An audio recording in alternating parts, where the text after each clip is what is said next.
Guys, sipagan lang po natin mag-upload. Masipag ngayon magbigay ng earnings si Lolo Meta. Alam niyo ba yung 37 views ko is ka-earn siya ng 0.01.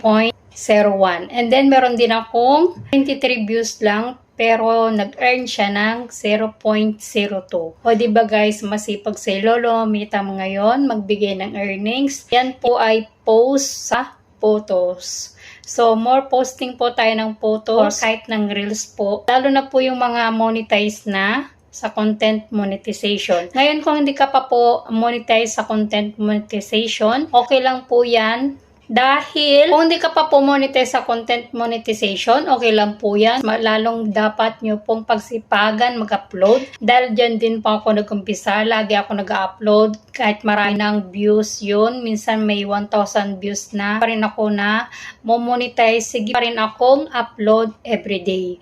So, nag-upload ako ng long video, reels, at saka mga photos. Dahil yung content monetization is 3 na po yan. Ayan na po yung dating bonuses, long video, yung in-stream at saka yung ads on reels. So, pinag-isa na po yan. Yan po yung content monetization. Kaya, mag-upload po kayo ng yung 3 na yan para madali po kayong mamonetize. Okay? Photos, long video, and then reels. Yun lamang guys, and thank you for watching.